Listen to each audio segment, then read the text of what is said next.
जय जिनेंद्र। Welcome to my Jain recipe. मैं हूँ जीनर। आज मैं बनाऊंगी जैन उसल पाव की रेसिपी, जो बड़ौदा का बहुत ही फेमस स्ट्रीट फूड है। और ये उसल पाव आज हम उसी स्टाइल से बनाएंगे जिससे उसल बहुत ज़्यादा टेस्टी बनेगा। और उसल को हम पाव और सेव के साथ सर्व करेंगे। साथ में हम उसल में डालने की तरी भी बनाएंगे, जिससे ये उसल थोड़ा स्पाइसी और बहुत ज़्यादा टेस्टी लगेगा। और उसल का ड्राई मसाला भी हम घर पर ही बनाएंगे। तो चलिए बनाना शुरू करते हैं। अगर आपको मेरी रेसिपी पसंद आए तो चैनल को सब्सक्राइब करिए और साथ ही बेल आइकन पे ज़रूर क्लिक करिए। उससे मेरी वीडियोस की नोटिफिकेशन सबसे पहले आपको मिलेगी। उसड़ बनाने के लिए मैंने यहाँ 1 कप सूखे वाइट मटर को 4 घंटे के लिए गर्म पानी में भिगो दिया था। अब मटर अच्छे से भीग गए हैं, तो इसे हम कुकर में डालकर 2 कप पानी और आधी टीस्पून नमक डालकर 4 से 5 सीटी लगाकर मटर को बॉईल कर लेंगे। तब तक हम उसल का ड्राई मसाला बनाएंगे। उसके लिए कढ़ाई में 2 दालचीनी के टुकड़े, 7 से 8 लौंग, 1 टीस्पून काली मिर्च, 2 टेबलस्पून साबुत धनिया, 1 तमालपत्र, 1 टीस्पून सौंफ और 4 सूखी कश्मीरी लाल मिर्च डालकर स्लो फ्लेम पर चम्मच को चलाते हुए 2 से 3 मिनट तक मसाले को रोस्ट कर लेंगे।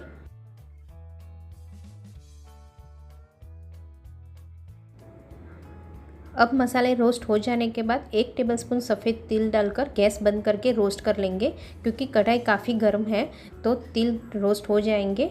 फिर सारे मसाले को एक प्लेट में निकालकर ठंडे होने देंगे। अब 15 से 20 मिनट के बाद मसाले ठंडे हो चुके हैं, तो अब इसे हम छोटे मिक्सर बाउल में डाल देंगे। अब इसमें आधी टीस्पून नमक डाल देंगे, जिससे मसाले अच्छे से क्रश होंगे और मसाला लंबे समय तक रखने से ख़राब नहीं होगा।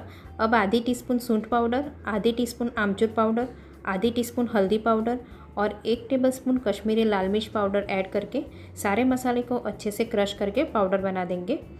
देखिए मसाला क्रश कर लिया है और इतने मसाले में से 4 लोगों के लिए 3 बार उसल बना सकते हैं।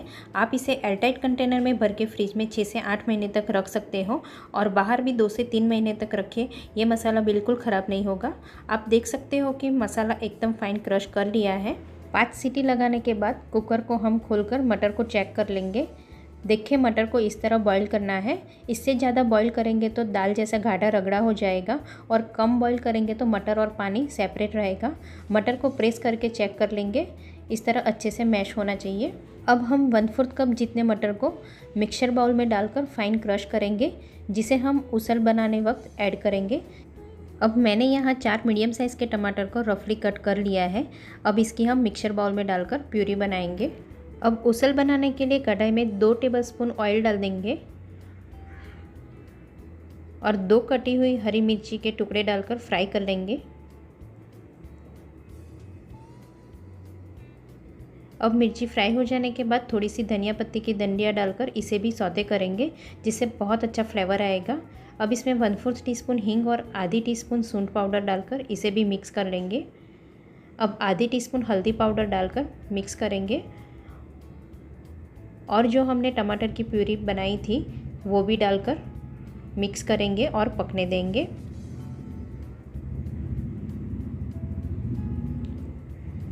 अब इसमें 2 टीस्पून नमक, 1 टीस्पून धनिया जीरा पाउडर, 2 टीस्पून कश्मीरी लाल मिर्च पाउडर और 2 टेबलस्पून जो हमने उसल का मसाला बनाया था वो भी ऐड करेंगे और अच्छे से मिक्स करेंगे।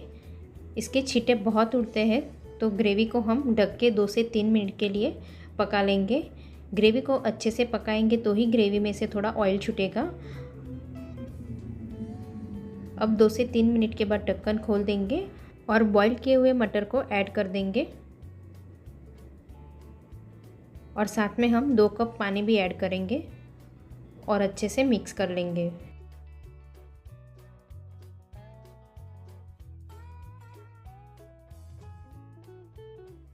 अब जो हमने मटर को क्रश करके पेस्ट बनाई थी वो भी ऐड करेंगे और 1 कप पानी मिक्सर बाउल में डालकर वो भी ऐड करेंगे और मिक्स करके मीडियम फ्लेम पर 5 से 7 मिनट तक उबलने देंगे। थोड़े से मटर को क्रश करके ऐड करने से उसल की कंसिस्टेंसी एकदम प्रॉपर रहेगी। कई लोग इसमें बेसन को घोल के भी ऐड करते हैं, पर उससे ज़्यादा ये मटर क्रश करके ऐड करने से उसका टेस्ट ज़्यादा अच्छा आता है। उसल में पानी की क्वांटिटी थोड़ी ज़्यादा ही रहती है, क्योंकि सर्विंग के टाइम उसल में सेव डालते हैं और सेव पानी एब्जॉर्ब कर लेती है, जिससे उसल ठीक हो जाता है। अब 5 से 7 मिनट उबलने के बाद 1 टेबलस्पून नींबू का रस और कटा हुआ हरा धनिया डालकर सब मिक्स करेंगे।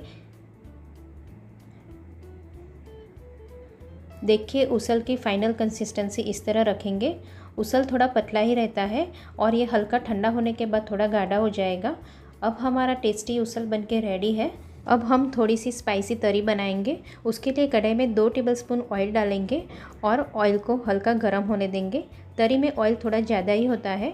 अब इसमें 1 टेबलस्पून कश्मीरी लाल मिर्च पाउडर डालकर मिक्स करेंगे। ऑयल और कढ़ाई ज़्यादा गर्म होगा तो लाल मिर्च पाउडर जलकर काला हो जाएगा। गैस की फ्लेम भी हमें स्लो रखनी है। अब इसमें 1 टेबलस्पून उसल मसाला भी ऐड करेंगे जिससे तरी और टेस्टी बनेगी। अब इसमें 1/3 कप टोमेटो प्यूरी डालकर मिक्स करेंगे जिससे मसाले जलेंगे नहीं और तरी थोड़ी खट्टी भी लगेगी। अब 1/4 कप पानी डालेंगे और मिक्स करेंगे। अब आधी टीस्पून धनिया जीरा पाउडर और आधी टीस्पून नमक डालकर मिक्स करेंगे। अब 1/4 कप पानी और ऐड करेंगे और तरी को 1.5 से 2 मिनट तक पका लेंगे जिससे तरी में से ऑयल ऊपर आ जाएगा। देखिए 2 मिनट में ही ऑयल छूटने लगा है और ऐसे ही हमें तरी को पकाना है तो ही तरी का टेस्ट अच्छा आएगा। अब स्पाइसी तरी रेडी है जिसे हम उसल में ऊपर से ऐड करेंगे तो उसल और भी टेस्टी लगेगा। अब हम सर्विंग प्लेट में सर्व करेंगे। सबसे पहले प्लेट में उसल सर्व करेंगे और ऊपर से थोड़ी मोटी वाली सेव डालेंगे और हरा धनिया से गार्निश करेंगे। साइड में नींबू और सेव भी सर्व करेंगे। अगर आप एक्स्ट्रा डालना चाहते हो तो डाल सकते हो। और ऊपर से हम उसल में तरी डाल देंगे। अगर आप कम स्पाइसी खाना चाहते हो तो इसे आप स्किप भी कर सकते हो। उसल के साथ बिना रोस्ट किया हुआ पाव ही सर्व किया जाता है, पर आप चाहो तो पाव को रोस्ट करके भी सर्व कर सकते हो। अगर आप बेकरी वाले पाव नहीं खाते हैं तो मैंने ऑलरेडी होममेड पाव की रेसिपी आपके साथ शेयर की है, तो आप वो भी बना सकते हो जिसकी लिंक मैंने डिस्क्रिप्शन बॉक्स में दे दी है। थोड़े से टमाटर के टुकड़े भी रख देंगे। बहुत ही मज़ेदार स्पाइसी और थोड़ा खट्टा गर्मा गर्म जैन उसल पाव बन के रेडी है। बहुत ज़्यादा टेस्टी लगता है, तो आप भी मेरी रेसिपी से एक बार घर पर ज़रूर ट्राई करना, सबको बहुत पसंद आएगा। Thank you so much for watching.